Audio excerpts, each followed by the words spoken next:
Today's event is sponsored by Landed. While today's guest, Chris Pearson, is an employee of JRI Hospitality, a franchisee of Freddy's LLC, his views do not necessarily represent the views of Freddy's nor JRI Hospitality. All right, Chris, do you want to tell us a bit about yourself and how you got to where you are today? My name's Chris Pearson. I'm from a small town in Missouri, Fulton, Missouri, close to Columbia, Missouri, if anybody knows where that is. I went to Pittsburgh State in 2013, and I got a job at Freddy's Frozen Custard. Had never heard of that place before. They were basically a small franchise in Kansas at that time. They had not made their way to Missouri, where I was from, so never heard of the place. Ended up working there through college for a little while. Started as a team member, working on the fryer 20 to 30 hours a week. Moved up to a trainer, where I was training the new hires that came into our restaurant. And also I got involved with a training team. So I opened up 6 new restaurants in 3 different states. Yeah, we went to South Carolina, Georgia, and Texas. So we started expanding pretty quickly after I got on board with JRI. I loved the training aspect of it, going to a new state with a new concept, a great concept, and showing people the Freddy's way, and working 100 hours a week in the kitchen, sweating it out, $100,000 weeks. You come in with a new concept, everybody's got to try it. So the first couple weeks are just insane. But you got to love it. If you're a kitchen person, that's what you live for. How many? Go on, keep going. Yeah, no, go ahead. I was gonna say, how many locations do you guys have now? So when I started in 2013, we had 13 restaurants, and now we have 83. We just opened up our 83rd. Insane. Isn't that unbelievable. Oh, yeah. Congratulations to you for that. That's unreal. Yeah, it's heavy growth. I definitely got in at the right time, at the ground level, where we were still small and, working hard. Everybody got to know your name. And, I got to go to the different areas of the country where we were developing. And, you work hard and people notice. So that's kind of what happened. I opened up those stores. I got my name out in the company a little bit. I came back. And like I said, I was still in school at that time at Pitt State. My manager came to me and said, "Hey, we have a salary position open. Do you want it? Salary assistant manager." And I'll always remember this. I went home that night and I Googled how much do teachers make in Kansas out of school. So I put in one year and 1 semester into school so far. So still had 2.5 years to go, and it was $28,000 a year, and that's exactly what I was being offered. So I said, you know what, I love this place. I fell in love with the brand. I fell in love with what I was doing. And I made this conscious decision to drop out of college and continue my career at Freddy's Frozen Custard and Steakburgers. You try telling your family that, hey, I'm dropping out of school to smash burgers. Oh man, everybody up in arms. What are you doing? What are you doing? I knew in my heart, this is what I wanted to do. Like I said, I loved the brand. I believed in it. And basically, I knew myself, if I put 2.5 more years into Freddy's, as I was doing in school, where could I be? And now I look like a genius, right? But hindsight, Yeah. Or foresight. So I accepted the assistant manager position. Quickly after that, right place, right time. My general manager ended up leaving the company, so I took over at Pittsburgh, the Pittsburgh location, as a GM. About a year after that, our vice president of operations said, "Hey, there's some underperforming stores in Lubbock, Texas. We want you to go down and be the general manager at one of these locations." It was the same pay, same everything. The only thing was that there was a promise of, you do good, there's more opportunity for you down here. So I took my girlfriend at the time and my 6-month-old baby. We moved across the country, 600 miles away from family, friends. We were by ourselves in Lubbock, Texas. So spent a year in Lubbock GMing that store, made some really good strides there, and then became the GM DM. So I was still general managing my own store and looking over the other store in Lubbock. There's 2 there.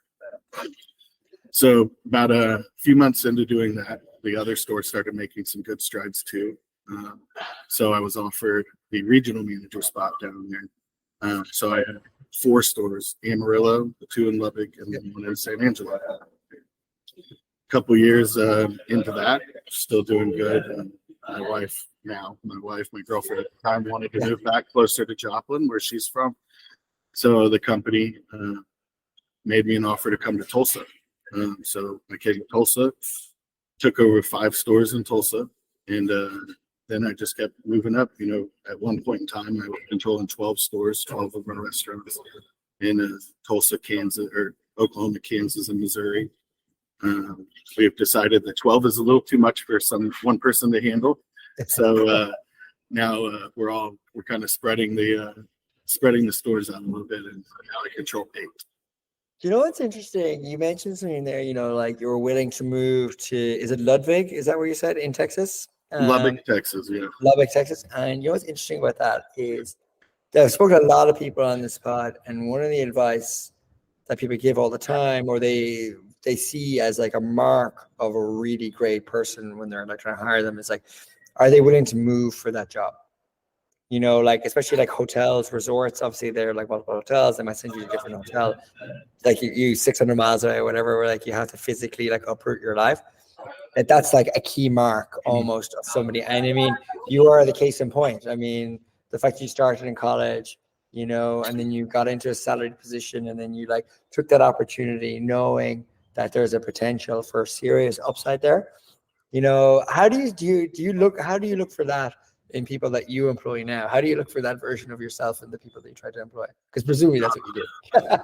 Yeah, no, absolutely. I really, I share my story a lot with these team members and stuff. And, it works because I tell them, hey, I was exactly in your spot. I did everything in this restaurant. I ran the fryer just like you're doing now.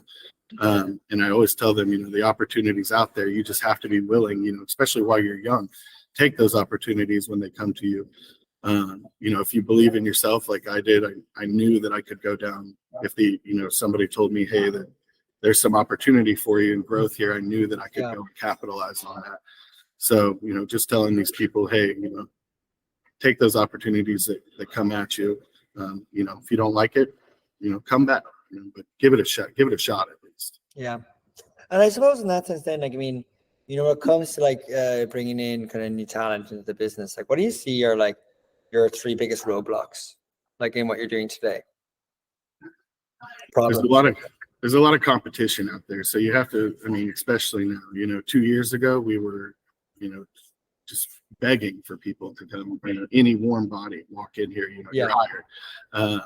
Now everybody's getting back into work, and the competition is unreal. So you have to really set yourself apart. And it's easy for me working for a brand like this to be honest with people and tell them, hey, come check us out. Just come here. Here's a couple free meal cards. Come sit inside and dine in. Watch what's going on in the back. I guarantee you, we separate ourselves from the competition that way. And a lot of times that works, just getting them in the door, showing them, hey, this is what Freddy's is like. When it comes to like, you're saying, you mentioned it in kids, obviously they're not just kids, they're like teenage, high school kids, presumably. What is the sort of the age demo of a lot of the people that you would see like kind of working in your Freddy's? Yeah. So, obviously on day shift, it's kind of split, night shift and day shift. You come to a Freddy's during the day, you're going to, see, 22 to 30-year-olds. But at night shift, we employ a lot of high school, college kids. And a lot of people are like, oh, man, working with high school kids. I love high school kids. Give me a good sophomore, junior in high school. You can just mold them like Play-Doh. They haven't been burned by other companies yet. They're so eager to learn, and you can teach them everything. They're just a lot of people have a lot of they look down on like, oh man, these high school kids. I love them. Send me all your high school kids. I'll take them. Yeah, no, it's interesting because it's like I say, for example, like I interviewed the CEO of Pizza Factory, and they're like a pizza chain in Southern California. And she referred to there's like 100 and she'll get me forgetting this wrong. I think it's like 135 locations. And she was saying to me that like the towns they're in are quite small. And so they are like a cornerstone of like, they're like it seems like a community driver. And they will actively seek out like high school students to come work there. Like your first job, slinging dough, might potentially take over a franchise someday, might set you up for another job in the future. Like when it comes to say something like Freddy's, and you mentioned these towns that you kind of moved them into, do you have like a similar kind of take where, you look at like high school students as a way to like, there's that diamond in the rough that might be the person, or is it just because that they're green and you can kind of mold them into anything you need to make happen? Well, yeah, you get them in there, they're green, like you said, and you can mold them, but those when they're first coming into the industry, they, I hate to say it again, they haven't been burned, but they're just so eager to work, so yeah. They're happy to have their jobs, and they, you get the right ones. Now you're looking for quality, like we said before, not just any warm body. So, we kind of take the same approach as, a popular chicken place does. We try to hire quality, good. That gets referenced every episode, by the way. I think the last 4 episodes I've recorded, people have mentioned that place. You know what? I hate to give them any more props, but those guys, they got it. They're the golden standard, man. They really are. So I think I'll put like a little a little flash badge of like what it is if somebody watches this far. It's like, what are they talking about? So you came on there and repped Chick-fil-A the whole time. Great job, Chris. Yeah, good job. But it is a gold standard, and I think you're dead right. And they are actively like, they're such huge high school recruiters. And like it's interesting because like I work with so many different restaurant groups, chains, whatever. And I don't actually do any of the client strat, like the kind of account management or anything it says. I listen to like a lot of our calls, and I'll kind of join in and listen to like, if they have any, there might be some nuggets of wisdom, when I'm sitting listening to clients, and like not that many, I would say, would have like formal plans to get high school students into their businesses, if that makes sense.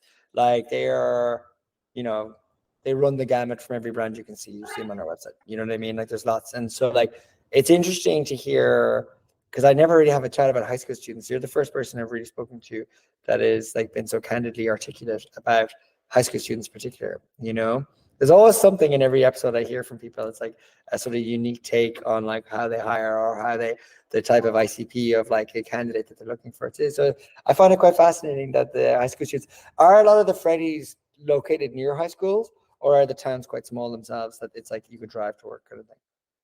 We're kind of spread out. We operate in a bunch of states. We're heavy in Atlanta area right now. We're targeting cities, but we have our the ones that were here that built our foundation, which were small towns in Kansas. Yeah. I could name some of them, and you'd have to Google them. You wouldn't even know what they were. But yeah, going back to that high school thing, the young ones, like, I was that young kid when I came in here. When I got a job at Freddy, I had worked for pizza places, the last 4 years of my career, and I did not want to work at a fast food place. I mean, it was right across the street from the college, and but when I got in there and I saw the difference, the hospitality here, it's not like working at other concepts. They were encouraged to get out in the lobby, to talk to the guests, to meet those regulars, not just be a body behind the counter slinging burgers. Totally. And when you, like, this is actually not a question I would ever ask anybody, but I'm curious your take on this.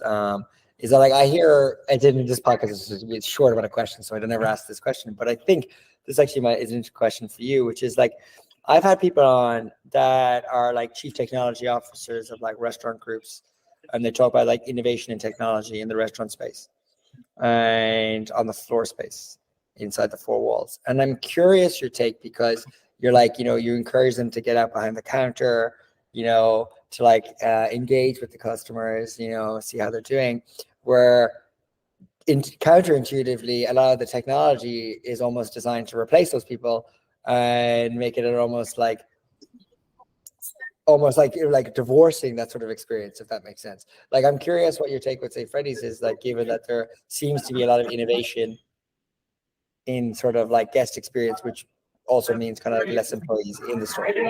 Yes, we will never move away, from the guest and employee interaction. I mean, Freddy, our founder, I mean, he was very involved in the restaurant.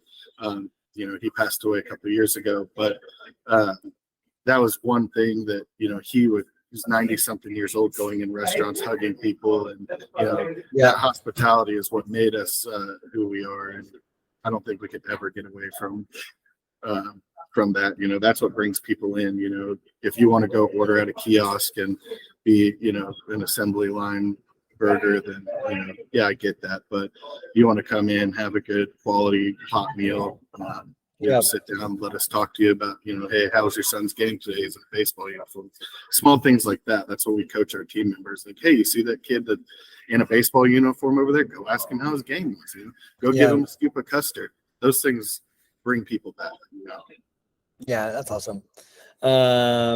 It's interesting. I mean, because that's definitely something I am hearing from a lot of the technology people within the very large groups, the 1,000+ location ones. It's like that is their sort of like zeroing in on it, like improving guest experience with technology. But obviously, the way I hear it is like that's less people.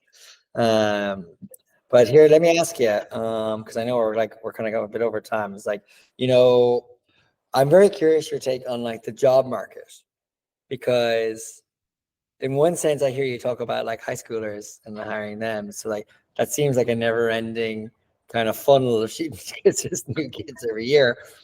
But like, are you actively like recruiting from outside of like high schools as well? Like, I know you said day shifts and night shifts. Like, how do you see the sort of the battle for talent outside of high schools, so to speak? Yeah. It's gotten a lot better in the last couple of years with that, with all that. But it is tougher to hire the adult worker nowadays. Yeah. Everybody just wants to make that money, and unfortunately, we can't pay sometimes as much as, these factories, especially in, like Tulsa, where I'm at. We got a bunch of Amazon factories, a bunch of, different places where you can go. It's going to be a crappy job, but you're making, 20 something dollars an hour, and we cannot do that unless we charge $20 for a cheeseburger, and people don't. Yeah. So it is really tough to hire that, that adult worker. But we found some really good, 22 to 30-year-old people, and that's really our niche right there, because they haven't quite found what they want to do. And a lot of them never think, the restaurant industry or, being a manager. And you tell these guys, the perks that come with this or the money that can be made, and sometimes they're just like, wow, I never didn't even know. Yeah, but there's so much opportunity, especially in the world today, to get in, and you work hard, people are going to notice. I always said, even if I was a toilet bowl cleaner, I'd have the cleanest toilet in the city. I tell you.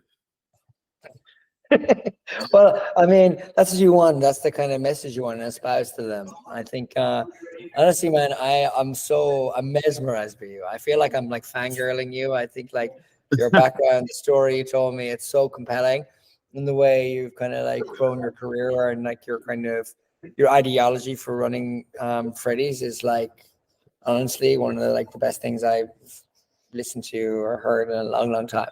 Well, thank you. It's phenomenal. And I mean, you see, like, you could have that and not grow a business, you know what I mean? But you've also gone to 80 something locations, you're saying, you know what I mean, in the guts of 10 years. I mean, that's insane. Like, that almost is like Jersey Mike's level of like, like volume. Like, obviously, like they're at like what, 1,500 or something, but like in the sense that like proportionally that level of like year over year growth, given that 10 years ago, we were at the back end of coming out of a recession, and we're like, what is that going to do to food, coupled with hitting COVID?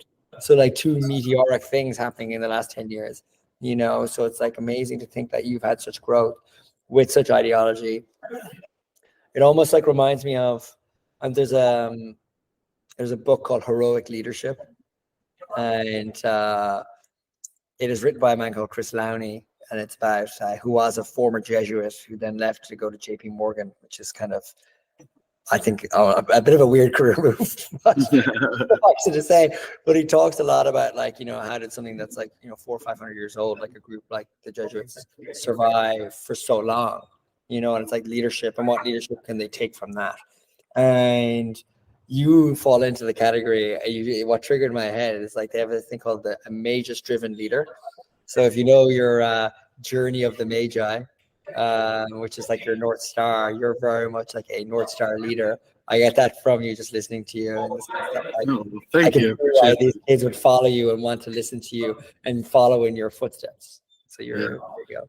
Well, I mean, I had a lot of great leadership, ahead of me that, I didn't come out this way. This is me being molded over the last 10 years by, a couple good mentors. Steve Houghton, who's our president of finance now. Great guy, really took me under his wing whenever I was, a blossoming flower, Freddy flower, if you will, And the one thing that I've learned and that I could share if there was, one bullet point is, you take care of your people and they'll take care of the business. I mean, that's 100% what it is.